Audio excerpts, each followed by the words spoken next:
Assalamualaikum warahmatullahi wabarakatuh.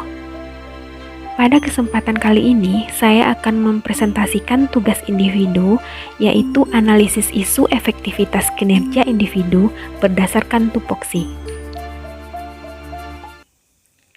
Perkenalkan, nama saya Yosinovelia, peserta Latsar CPNS PPSDM Regional Bandung, Angkatan 27 Kelompok 4. Materi yang pertama yaitu identifikasi masalah, di mana permasalahan yang saya temukan di unit kerja saya yaitu SMP Negeri 5 Kuantan Mudik. Yang pertama yaitu kurangnya pemahaman peserta didik terhadap materi pelajaran selama pembelajaran tatap muka terbatas. Kebetulan di sekolah kami sudah menerapkan pembelajaran secara tatap muka namun dengan waktu dan kondisi yang terbatas. Yang kedua yaitu rendahnya minat belajar siswa selama pembelajaran tatap muka terbatas. Yang ketiga adalah kurangnya kesadaran terhadap kedisiplinan jam kerja. Dari beberapa isu tersebut, kemudian dilakukan tapisan isu menggunakan metode USG, yaitu Urgency, Seriousness, and Growth. Nah, di sini dilihat mana isu yang paling mendesak untuk segera diselesaikan dan dicarikan solusinya. Di sini bisa dilihat mana isu yang paling mendesak untuk segera diselesaikan dan dicarikan solusinya. Pada metode USG ini merupakan skor poin dari 1 sampai 5, di mana 1 keadaan yang sangat tidak mendesak, 2 tidak mendesak, 3 cukup mendesak, 4 mendesak, dan 5 sangat mendesak. Dari tabel ini kita bisa lihat bahwa isu prioritas masalahnya yang paling utama adalah yang nomor 1, kurangnya pemahaman peserta didik terhadap materi pelajaran selama pembelajaran tatap muka terbatas, dengan total poinnya yaitu adalah 13.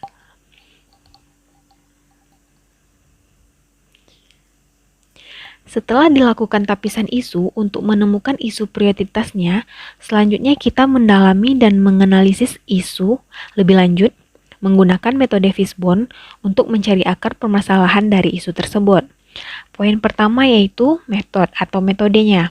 Bimbingan guru terhadap belajar anak masih kurang. Yang kedua, atau individunya, di mana guru masih monoton dalam mengajar.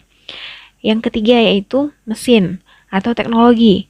Di sini kurangnya penguasaan iptek dalam pembelajaran.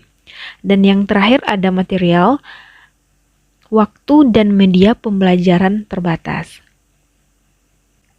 Nah, penyebab-penyebab ini yang mengakibatkan kurangnya pemahaman peserta didik terhadap materi pelajaran selama pembelajaran tatap muka terbatas. Kemudian, dari sebab-sebab tersebut, dilakukan lagi analisis SWOT untuk melihat kekuatan, kelemahan, peluang, dan juga ancamannya. Untuk kekuatannya yang pertama yaitu jaringan internet yang memadai.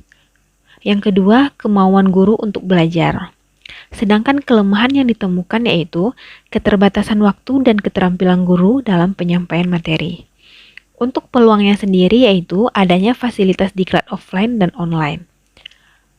Dan yang terakhir yaitu ancaman. Ancaman yang bisa terjadi adalah penurunan hasil belajar. Kemudian tabel rekomendasi alternatif penyelesaian masalah. Pada tabel ini berisi penyelesaian masalah, di mana berisi strategi dari kekuatan, kelemahan, peluang, dan ancaman. Untuk strategi dari strength opportunity, yaitu kreativitas guru dalam melaksanakan pembelajaran tatap muka terbatas. Kemudian, strength threat, meningkatkan kemampuan adaptasi teknologi. Selanjutnya, weakness opportunity, mengikuti diklat offline dan online. Dan yang terakhir yaitu weakness trait, semangat guru dalam membuat media pembelajaran yang efektif.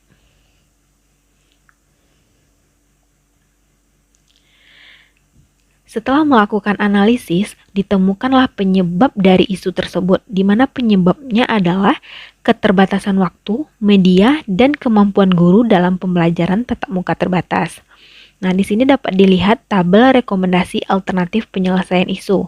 Yang pertama yaitu alternatif penyelesaian isu.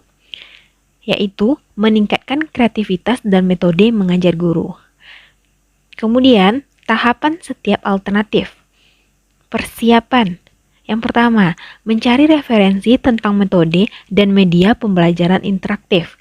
Yang kedua, mencari informasi terkait pelatihan hard skill dan soft skill guru. Setelah persiapan, kita langsung melakukan pelaksanaannya. Yang pertama, mengikuti pelatihan secara offline dan online. Yang kedua yaitu belajar mandiri melalui media online, seperti YouTube. Selanjutnya, belajar bersama teman sejawat. Di sini kita bisa belajar bersama teman kita yang lebih mengerti mengenai media pembelajaran interaktif. Dan yang terakhir yaitu tindak lanjut. Di sini kita bisa mengundang narasumber untuk memberikan materi mengenai media-media pembelajaran interaktif. Kemudian, hal yang diharapkan dari alternatif penyelesaian isu ini adalah yang pertama, kreativitas guru dalam memanfaatkan media pembelajaran. Yang kedua, adanya variasi metode pembelajaran.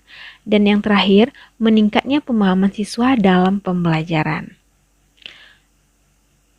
Kemudian, para pihak yang terlibat dalam penyelesaian isu adalah yang pertama guru, yang kedua kepala sekolah, yang ketiga dinas pendidikan, dan yang terakhir lembaga-lembaga diklat. Baiklah, itu saja yang bisa saya sampaikan. Terima kasih. Assalamualaikum warahmatullahi wabarakatuh.